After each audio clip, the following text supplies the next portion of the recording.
ഈ സംവിധാനത്തിന്റെ യഥാർത്ഥ പ്രശ്നങ്ങളെ മൂടിവെച്ചും മറച്ചുവെച്ചും ഇവിടുത്തെ യഥാർത്ഥ പ്രശ്നം സമസ്തയും മുസ്ലിം ലീഗുമാണ് എന്ന് തെറ്റിദ്ധരിപ്പിച്ച് മുസ്ലിം ലീഗിന്റെ പ്രാദേശിക നേതാക്കളെയും പ്രവർത്തകരെയും ഒക്കെ സമസ്തയുടെ പ്രവർത്തകരുമായിട്ട് ശത്രുതയുണ്ടാക്കാനും വിദ്വേഷമുണ്ടാക്കാനുമാണ് ഇപ്പോൾ ശ്രമിച്ചുകൊണ്ടിരിക്കുന്നത്. പല ആളുകളും പാവങ്ങൾ അതിൽ വീണുപോയിക്കൊണ്ടിരിക്കുന്നത് തെറ്റിദ്ധരിക്കപ്പെട്ട ആളുകൾ ഇതിന്റെ നിജസ്ഥിതി മനസ്സിലാക്കണമെന്ന് സാന്ദർഭികമായിട്ട് സൂചിപ്പിക്കുകയാണ്. മുസ്ലിം ലീഗും സമസ്തയും തമ്മിൽ ഒരു പ്രശ്നമില്ല, പ്രശ്നം ഉണ്ടാവേണ്ട കാര്യമില്ല. സമസ്ത കേരള ജംഇയ്യത്ത് ഉലമയെ കുറിച്ച് ഈ തീരുമാനമായി ബന്ധപ്പെട്ടുകൊണ്ട് സമൂഹത്തിൽ പ്രചരിപ്പിക്കുന്ന കാര്യം എന്താണ്? ഈ CAC വിഷയം രമ്യമായി പരിഹരിക്കാൻ വേണ്ടി സമസ്തയുടെ പണ്ഡിതന്മാർ പരിശുദ്ധമായ റമദാനിൽ പോലും മുഷാവറ യോഗം ചേർന്നുകൊണ്ട് പലപ്പോഴും എത്രയോ യോഗങ്ങൾ ചേർന്ന് എത്രയോ മണിക്കൂറുകൾ ചെലവഴിച്ച് ഈ വിഷയം രമ്യമായി പരിഹരിക്കാൻ വേണ്ടി എല്ലാ അർത്ഥത്തിലുള്ള വിട്ടുവീഴ്ചകളും ചെയ്തത് എന്തിനാണ്?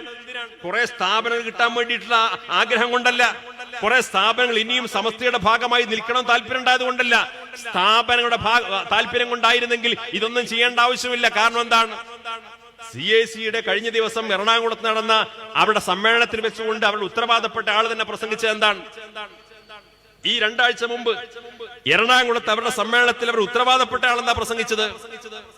അദ്ദേഹം പറഞ്ഞു CACക്ക് 150-ലധികം സ്ഥാപനങ്ങൾ ഉണ്ടായിരുന്നു, അതിന്റെ കീഴിൽ 150-ലധികം സ്ഥാപനങ്ങൾ ഉണ്ടായിരുന്നു.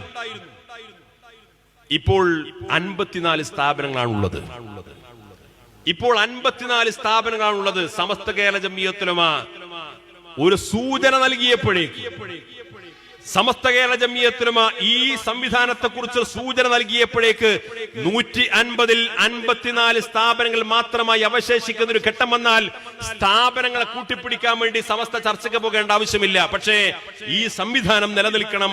ഈ സംവിധാനത്തിലെ തെറ്റുകൾ തിരുത്തി നല്ല രീതിയിൽ നമ്മുടെ വിദ്യാർത്ഥികൾക്ക് പഠിക്കാൻ അവസരം സൃഷ്ടിക്കാൻ വേണ്ടിയിട്ടുള്ള വിട്ടുവീഴ്ച മനോഭാവത്തോടു കൂടിയാണ് ഈ ചർച്ചയിലുടനീളം നമ്മുടെ നേതാക്കൾ സമീപിച്ചത്.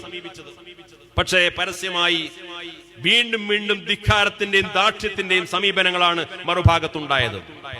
ഇതൊരിക്കലും നല്ല രീതിയിൽ മുന്നോട്ട് പോകുന്ന ലക്ഷണമില്ല എന്ന് കൃത്യമായിട്ട് കണ്ടപ്പോഴാണ് അവസാനം സമസ്ത കേരള ജംഇയ്യത്ത് ഉലമയുടെ കേന്ദ്ര മുഷാവറ ഈ ചർച്ചയുടെ നാൾവഴികളെല്ലാം വിശദീകരിച്ചുകൊണ്ട് പറഞ്ഞു, ഈ സംവിധാനവുമായിട്ട് ഇനി സമസ്ത കേരള ജംഇയ്യത്ത് ഉലമക്ക് ബന്ധമില്ല. അത് സമസ്തയുടെ മുഷാവറ യോഗം ചേർന്നുകൊണ്ട് ഔദ്യോഗികമായി പ്രഖ്യാപിച്ചു. പത്രത്തിൽ അതിന് റിലീസ് വന്നു. ഇപ്പോൾ ചില ആൾക്കാർ പറയുന്നുണ്ട് സമസ്ത അങ്ങനെ തീരുമാനിച്ചിട്ടൊന്നുമില്ല. സമസ്ത മുഷാവറ തീരുമാനിച്ചിട്ടുണ്ട്, അതിന്റെ ഔദ്യോഗിക പ്രഖ്യാപനം വന്നിട്ടുണ്ട്. നമ്മുടെ ഉത്തരവാദപ്പെട്ട പണ്ഡിതന്മാരും നേതാക്കന്മാരും ഒക്കെ ആ മുഷാവറയുടെ തീരുമാനം കൃത്യമായിട്ട് സമൂഹത്തിൽ വിശദീകരിച്ചുകൊണ്ടിരിക്കുന്നുണ്ട്. ഈ തീരുമാനം പ്രഖ്യാപിക്കപ്പെട്ടപ്പോഴാണ് അതിനേക്കാൾ വളരെ കൗതുകരമായ കാര്യം, പിറ്റേ ദിവസം ഈ സംവിധാനത്തിന് നേതൃത്വം കൊടുക്കുന്നയാൾ മലപ്പുറത്ത് വാർത്താ സമ്മേളനം നടത്തിയിട്ട് പറയാണ്, അത്ര കാലം പറഞ്ഞിരുന്നത് ഞാൻ സമസ്തക്കാരനാണ്, ഞാൻ സുന്നത്ത് ജമാഅത്തുകാരനാണ്, ഞാൻ സമസ്തയിൽ അഭിമാനം കൊള്ളുന്നവനാണ്, എന്നെ ആര് സമസ്തയിൽ നിന്ന് പുറത്താക്കിയാലും ഞാൻ സമസ്തക്കാരനാണ് എന്ന് പറഞ്ഞ ആള് സമസ്ത മുഷാവർ അന്തിമമായി തീരുമാനമെടുത്തപ്പോ പിറ്റേ ദിവസം മലപ്പുറത്ത് പ്രസ് ക്ലബിൽ വന്നിട്ട് പറയാണ് സമസ്തയെ ശുദ്ധീകരിക്കണം, സമസ്തന്റെ ഡ്രൈവർ മാറണം, സമസ്ത ഒരു യാഥാസ്ഥിക സംഘടനയാണ്. ഇങ്ങനെ ഇവിടുത്തെ ജമാഅത്തെ ഇസ്ലാമിക്കാരനും മുജാഹിദുകാരനും ഒക്കെ സമസ്തയെ കുറിച്ച് സുന്നി പണ്ഡിതന്മാരെ കുറിച്ച് ഉപയോഗിക്കുന്ന അതേ വാചകങ്ങൾ ഉപയോഗിച്ചുകൊണ്ടാണ് സമസ്ത കേരള ജംഇയ്യത്ത് ഉലമക്കെതിരെ ഇപ്പോൾ വ്യാപകമായി അവർ പ്രചാരണം തുടങ്ങിയത്.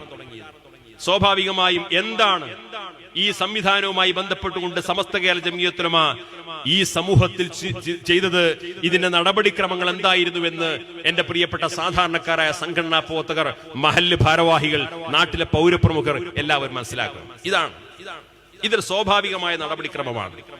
ഈ സ്വാഭാവികമായ നടപടിക്രമങ്ങളെ മറച്ചുവെച്ചുകൊണ്ട് വ്യാപകമായി ഇവിടെ തെറ്റിദ്ധരിപ്പിച്ചുകൊണ്ടിരിക്കുന്ന എന്താണ്? ഒരുപാട് ഫേക്ക് അക്കൗണ്ടുകളിലൂടെ, സോഷ്യൽ മീഡിയകളിലൂടെ, വാട്സപ്പ് ഗ്രൂപ്പുകളിലൂടെ, അതേപോലെ ഫേസ്ബുക്കുകളിലൂടെ ഒക്കെ കള്ളപ്രചരണം നടത്തിക്കൊണ്ടിരിക്കുകയാണ്. ഇവിടെ നടന്നുകൊണ്ടിരിക്കുന്ന ഏറ്റവും വലിയ പ്രശ്നം എന്താണ്? ഇവിടെ സമസ്തയും മുസ്ലിം ലീഗും തമ്മിൽ വലിയ പ്രശ്നമാണ്. ഇവിടെ സമസ്തയും മുസ്ലിം ലീഗും തമ്മിൽ വലിയ പ്രശ്നമാണ്.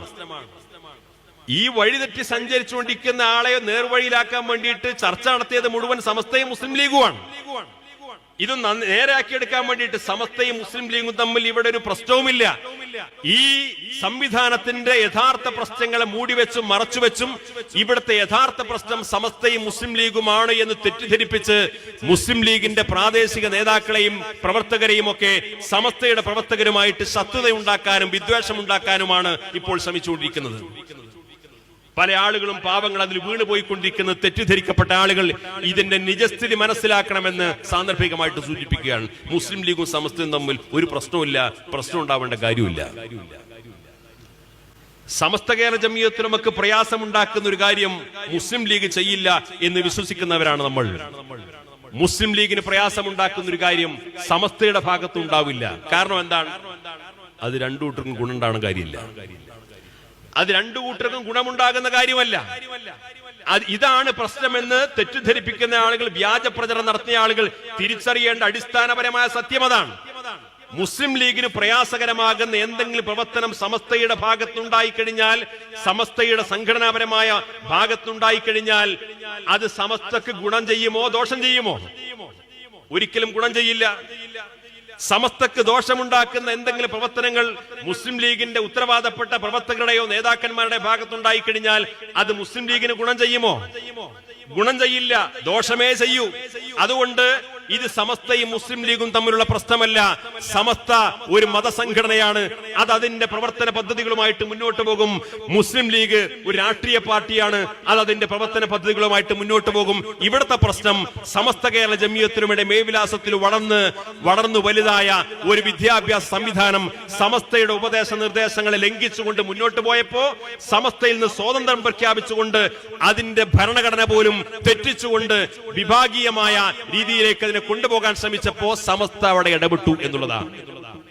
അത് സമസ്ത കേരള ജംഇയ്യത്തുലമയുടെ സംഘടനാ സംവിധാനത്തിന്റെ ഭാഗമായിട്ട് നടക്കുന്ന ഒരു നടപടിക്രമമാണ്. കണ്ണൂർ ജില്ലയിലെ എളയാവൂർ എന്ന് പറയുന്ന പ്രദേശത്ത് മുസ്ലിം ലീഗിന്റെ നേതൃത്വത്തിൽ CH സെന്റർ എന്ന് പറയുന്ന സ്ഥാപനം പ്രവർത്തിക്കുന്നുണ്ട്. CH സെന്ററിനെ ഞാൻ വിശദീകരിക്കേണ്ട ആവശ്യമില്ലല്ലോ. കേരളത്തിൽ ആതുര സേവന മേഖലയിൽ എല്ലാ രാഷ്ട്രീയ പാർട്ടികളെയും കവച്ചു വെച്ചുകൊണ്ട് നടത്തുന്ന ഏറ്റവും മനോഹരമായ ആതുര സേവന പദ്ധതിയാണ് CH സെന്റർ നടത്തിക്കൊണ്ടിരിക്കുന്നത്. പക്ഷെ കണ്ണൂർ ജില്ലയിൽ അവിടുത്തെ മണ്ഡലം മുസ്ലിം ലീഗിന്റെ ആഭിമുഖ്യത്തിൽ ആരംഭിച്ച എളയാവൂരിലെ CH സെന്ററുമായി ബന്ധപ്പെട്ട് അടുത്തിടെ ചന്ദ്രിക പത്രത്തിൽ ഒരു വാർത്ത വന്നു. ആ വാർത്തയിൽ പറഞ്ഞത് എളയാവൂരിൽ പ്രവർത്തിച്ചുകൊണ്ടിരിക്കുന്ന CH സെന്ററുമായി മുസ്ലിം ലീഗിന് ബന്ധമില്ല. ഇനി മുസ്ലിം ലീഗ് പ്രവർത്തകർ അതിനെ സഹായിക്കേണ്ടതില്ല, സംഭാവന നൽകേണ്ടതില്ല. എന്താ കാരണം പറഞ്ഞത്? മുസ്ലിം ലീഗിന്റെ ഉപദേശ നിർദ്ദേശങ്ങളും നിയന്ത്രണങ്ങളെയും ലംഘിച്ചുകൊണ്ട് സ്വതന്ത്രമായ സ്വഭാവത്തിൽ പാർട്ടിയുടെ ഉപദേശങ്ങളെയും നിയമങ്ങളെയും ലംഘിച്ചുകൊണ്ടാണ് ആ സംവിധാനം മുന്നോട്ട് പോയിക്കൊണ്ടിരിക്കുന്നത്. അതുകൊണ്ട് അതുമായി പാർട്ടിക്ക് ബന്ധമില്ല, പാർട്ടി പ്രവർത്തകർ അതുമായിട്ട് സഹകരിക്കാൻ പാടില്ല, സംഭാവന കൊടുക്കാൻ പാടില്ല എന്ന് പാർട്ടി പറഞ്ഞതാൽ എന്താ ഇതിന് താല്പര്യം? അത് പാർട്ടി നിർവഹിക്കുന്ന സംഘടനാപരമായ ഒരു നടപടിക്രമമാണ്. അതേ പരിപാടിയാണ് സമസ്ത ഇതുമായി ബന്ധപ്പെട്ട വിഷയത്തിലും ഇവിടെ ചെയ്തിട്ടുള്ളത്.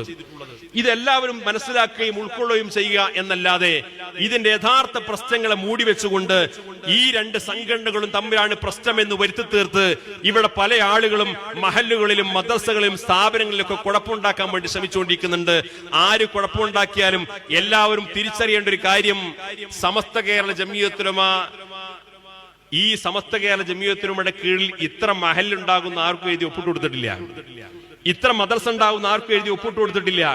സമസ്ത കേരള ജംഇയ്യത്തുലമയെ കുറിച്ച് നേരത്തെ ബഹുമാനായ മുഷാവർ അംഗം ഉസ്താദ് സലാം ബാക്കി ഇവിടെ സൂചിപ്പിച്ചു. സമസ്തയുടെ ഉദ്ദേശ ലക്ഷ്യങ്ങൾ എന്ന് പറഞ്ഞാൽ അഹ്ലുസുന്നത്ത് വൽ ജമാഅയുടെ ആശയാദർശങ്ങൾ പ്രചരിപ്പിക്കലും പഠിപ്പിക്കലും അത് സമൂഹത്തിൽ ബോധവൽക്കരിക്കലുമാണ്. അതിന് സമസ്തയുടെ എല്ലാ സംഘടനാ സംവിധാനങ്ങളും ഉപയോഗപ്പെടുത്തും. ആ സംഘടനാ സംവിധാനങ്ങൾ ഉപയോഗപ്പെടുത്തരുത് എന്ന് വന്നു കഴിഞ്ഞാൽ ഈ സംഘടനയ്ക്ക് പ്രസക്തിയില്ല. അതുകൊണ്ട് ഈ സംഘടനയുടെ അടിസ്ഥാനപരമായ ലക്ഷ്യവും അജണ്ടയുമാണ് ഈ ദൗത്യം നിർവഹിക്കുക. അത് സമസ്തയുടെ ഭാഗമായി പ്രവർത്തിക്കുന്ന വിദ്യാഭ്യാസ സ്ഥാപനങ്ങളിൽ ഉണ്ടാവണം, അത് സമസ്തയുടെ ഭാഗമായി പ്രവർത്തിക്കുന്ന എല്ലാ മഹല്ലുകളിൽ ഉണ്ടാകണം, അത് സമസ്തയുടെ ഭാഗമായി പ്രവർത്തിക്കുന്ന എല്ലാ സംരംഭങ്ങളിലും ഉണ്ടാകണം. അല്ലാതെ ഇന്ന് നരേന്ദ്രമോദി ഭരിച്ചുകൊണ്ടിരിക്കുകയാണ്, ഏക സിവിൽ കോഡ് തുടങ്ങിയിട്ടുണ്ട്, വഖഫ് ബോർഡ് ഭേദഗതി ചെയ്യാൻ തുടങ്ങിയിട്ടുണ്ട്, ഇപ്പൊ ഈ സുന്നി മുജാഹിദും ജമാഅത്തും പറയേണ്ട സമയമല്ല എന്ന് പറഞ്ഞുകൊണ്ട് ഒരു സങ്കര സംസ്കാരം രൂപപ്പെടുത്തിയെടുക്കാൻ വേണ്ടി ആരെങ്കിലും ശ്രമിക്കുന്നുണ്ടെങ്കിൽ ആ സങ്കര സംസ്കാരത്തോട് രാജിയാവാൻ സമസ്തയുടെ പ്രവർത്തകരെ കിട്ടില്ല എന്ന് ഈ സമൂഹത്തെ ബോധ്യപ്പെടുത്തണം.